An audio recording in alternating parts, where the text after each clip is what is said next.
Len cieľ má takú schopnosť, že prekonáva prázdnotu, ak je to príkaz bohov. Potom diať sa začne mnoho. Na počiatku nebolo nič, len prázdnota plávala temnotou. Nebolo chaosu ani poriadku, pretože chaos bol poriadok a poriadok bol chaosom. Vtedy démon, ktorému sa znevidel tento stav, lebo nemal komu vládnuť, čas prázdnoty zmenil na tvrdý kameň a vrhol ho do voľného priestoru.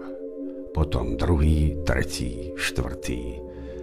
Dlho sa nedialo nič, až zrazu sa dva kamene obrátili proti sebe, aby vyskúšali svoju silu a odolnosť. Ich náraz silný, nečakaný, vykresal prvú iskru, zárodok ohňa, ktorý démoni obľúbujú. Potom všetky kamene začali do seba narážať, kresať oheň, zapaľovať prázdnotu. Ako horeli, jeden pohlcoval druhý a za nimi sa tiahli ďalšie. A tak sa rozhorela prázdnota. A vtedy jej začal vládnuť chaos. A chaos však nie je dielom bohov.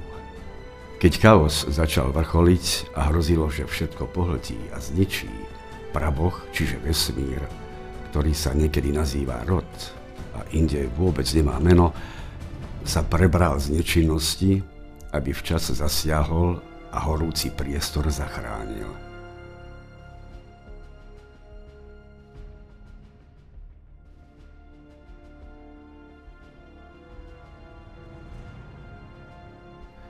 Zjavila sa voda, čo oheň najprv skrotila a potom celkom uhasila.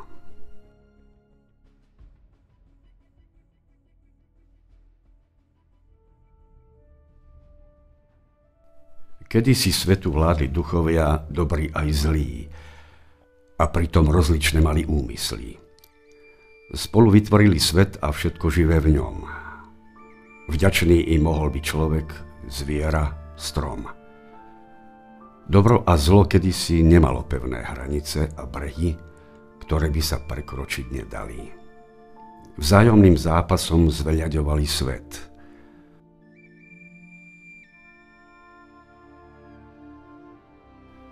Duch zla zničil všetko, čo už bolo staré a stalo sa prekážkou. Duch dobra na tom mieste nové vystaval. Tak sa to striedalo a zlo dobru vlastne pomáhalo.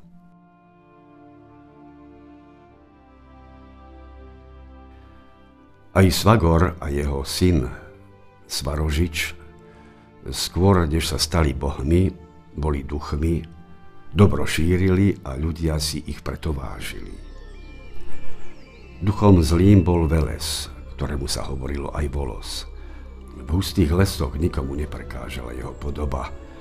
Hlava vlasmi zarastená do mnohých vrkočov spletenými a ako koruna týčiaca sa do všetkých strán a smerov. Ľudí prichýlil, keď v lesoch hľadali obživu. Naučil ich poznávať les, nezablúdiť v ňom. Ukázal im zver a jej zvyky. Učil ich, ako žiť v súlade s prírodou a pritom nezhynúť hladom. No keď to bolo potrebné, vedel byť aj strašný a krutý. Keď sa skončil strieborný vek a les už nestačil živiť všetkých ľudí, Veles im poradil. Keď jedno máli sa, treba hľadať druhé a človek znovu sýty bude. Keď už nestačí loviť zver, vyžiť z jej mesa kože, tu je moja rada. Každý predsa môže chovať vlastné stáda. Musíte výjsť z lesa na širé pláne, kde sviežej trávy rastie nadbytok. Tá pastvistkom sa stane prehľadný dobytok. Tam na vás čaká život nový, nie v raji, ale v znoji. Tým temný boh Veles ľuďom opäť poslúžil a pomohol. On i naďalej chránil les, zver i ľudí, čo v ňom zostali žiť. Ale vo svojej úlohe sa stal aj ochrancom stát a ich pastierov hospodárstva a majetku. A neskôr, keď ľudia začali prechádzať od pastvy k orbe a siatiu, Veles stál pri nich. Chránil úrodu, najmä jej zrod. A preto ho nazývali a velebili aj ako boha plodnosti. Veles však naďalej zostal temným bohom, s bohmi svetla nesúrodý. Tento údel prijal už v čase, keď ho praboh zahnal do temných zemských zákutí a vyčlenil mu vládu v podsvetí. Stal sa pánom zemských hlbín a v podobe ohnivého draka strážil vchod do svojho mocnárstva. Stal sa tiež bohom čarodejov, ochrancom mágie. V magických úkonoch mu pomáhala Luna, ďalšia patrónka mágie a desivých podzemných síl, ktoré púšťala na svoje svetlo.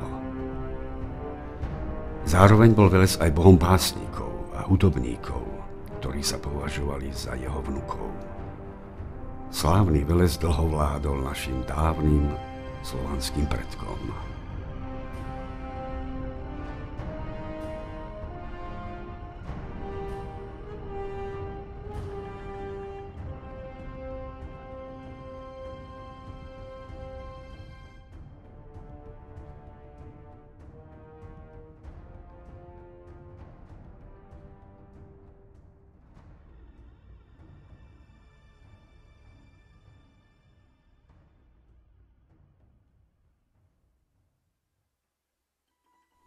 Od najstarších čias bohovia ženám zverili dobro. Ako prvá z bohýň sa na svete objavila Matka Zem, ochránkyňa a živiteľka.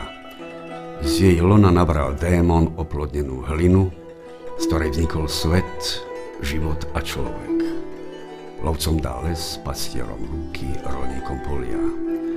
A čím by boli bez vody? Matka Zem ich trpezlivo zalievala, spod zeme na svet vylákala pramene a pramienky, hlbila jazera a jazierka. A ku všetkým postavila svoje služobníčky, víly a ruselky, aby ich chránili pred vyschnutím a znečistením.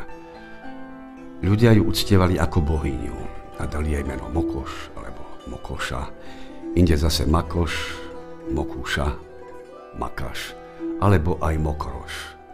Podľa mnohých starých spevov bola dcérou praboha a zdá jeho súčasťou. Často sa obracala k mesiacu, ktorého strieborná farba sa stala jej symbolom a znakom. Druhým jej znakom bol mesačný kameň, tretím mačka a štvrtým krehká osika. Spolu s Lunou slávila svoje mesačné sviatky. Na jej poctu vždy, keď to vyžadoval mesačný cyklus, na hlavu kládla klobúk v podobe polmesiaca.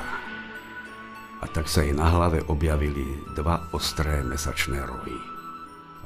Preto jej slúžili aj rožné zvieratá a niektorým z nich i rohy pozlátila. Keďže bola pri stvorení prvej ženy a dala jej svoju podobu, vzala si pod ochranu celé ženské pokolenie. A tak sa neskôr stala aj bohyňou plodnosti, materstva a ochránkyňou ľudských obydlí. Chránila úrodu, zavlažovala polia, pod jej dohľadom sa semená vyvíhali spod zeme k slnku, rástli, mohutneli a dozrievali. Podľa starých spevov práve ona ľuďom venovala obilie, naučila ich aj siať, žať, mlátiť, múku mlieť, chlieb piecť. Bola posolkyňou medzi nebom a zemou. Preto sa s ňou spojili aj sudičky, čo spriadajú nite do ľudského života, aby vedeli, kedy ich majú prestrihnúť a ukončiť. Tak sa Mokúš stala aj bohyňou veštenia, osudu, šťastia a zároveň aj nešťastia. Bola bohyňou čarodejov a všetkej mágie. Bola to ona, kto vymyslel kolovrátok a pradenie. Ľudia potom ešte dlho jej služobníkov, pavúky, ktoré tiež vedia priasť, pokladali za znak šťastia, chránili ich a pavučinu považovali za liek. Mokoš podľa starých mýtov mala niekoľko synov a 3 céry, Živu, Morenu a Ladu, z ktorých sa tiež stali slávne bohyne. Ani keď sa časy Mokoše pominuli a v našich krajinách vládol len jeden boh, ktorý z diaľky prišiel, ľudia na ňu nezabudli. Mnohí ju naďalej ctili, no pre niektorých sa opäť stala démonkou, čo ľudí straší v podobe dlhorukej, vyschnutej stareny alebo baby Jagy, ženy strašnej a vráskavej, ktorá sídli v lese a ovláda kúzla i čary. Tak pomaly ľud opúšťal svoju láskavú bohyňu, zdroj svojho šťastia, svoju oporu. Krátka je ľudská vďaka, kratšia ako spomienka.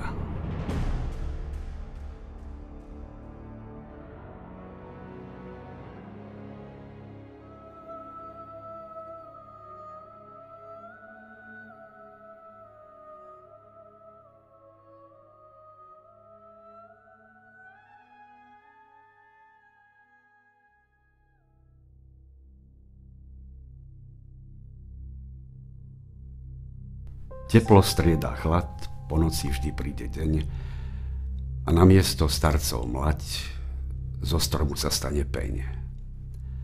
Na svete všetko stále sa mení, nič na chvíľu nepostojí. Rana vznikne a hneď sa zahojí, počasie sa strieda, nič sa zastaviť nedá. Boh slnka, Svarožič, bol takým bohom, čo o svoju vládu bojoval po celý rok. Keď sa začínala jar, rástla jeho moc a sila. Na začiatku leta vrcholila, no len čo začalo leto ustupovať zrelej jesene, horšie hneď bolo so Svarožičom. Posledný raz naplno zažiaril, keď mu k nohám kládli jesenné obety. Svarožič začal slabnúť, ale ešte bojoval. Tak ako slabol on, začala rásť velesová sila. Na konci jesene sa Svarožič na svojej každodennej ceste už iba vliekol. Každé ráno na ňu neskoršie vychádzal a každý večer sa skoršie vracal do svojho paláca, k svojej starej matke, ktorá ho uspávala v náručí, utíšila a na druhý deň opäť na cestu vypravila. No keď sa začal blížiť prvý zimný mesiac proseň, sily ho celkom opustili. Naposledy položil svoju hlavu, zrazu takú starú, na kolená matky zeme, aby sa posťažoval. Moja sila sa už stráca, čo nevidieť odídem. Potom mrazom stvrdne zem, skamenie jej každá ruka, stohnú jej všetky hnáty.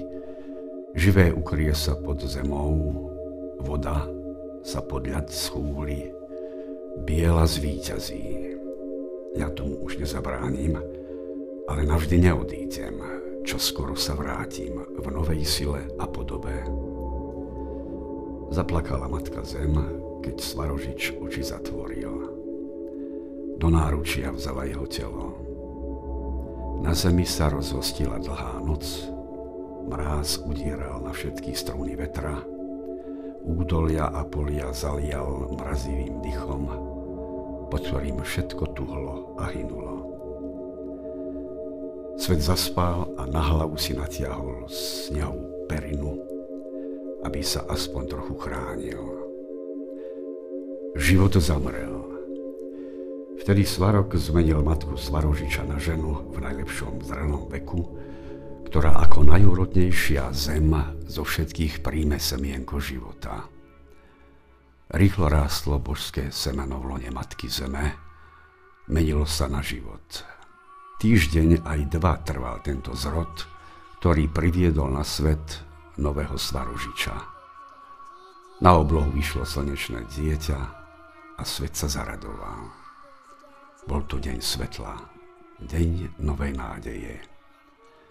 Odvtedy mocnilo božské dieťa, menilo sa na chlapca a napokon na mládenca, čo svoje žiada a ustúpiť nemieni. Nové dieťa, nový boh, však prinieslo nádej na návrat lepších dní a niekedy i malá nádej ľuďom stačí, aby prekonali strasti a našli pevný breh svojich želaní.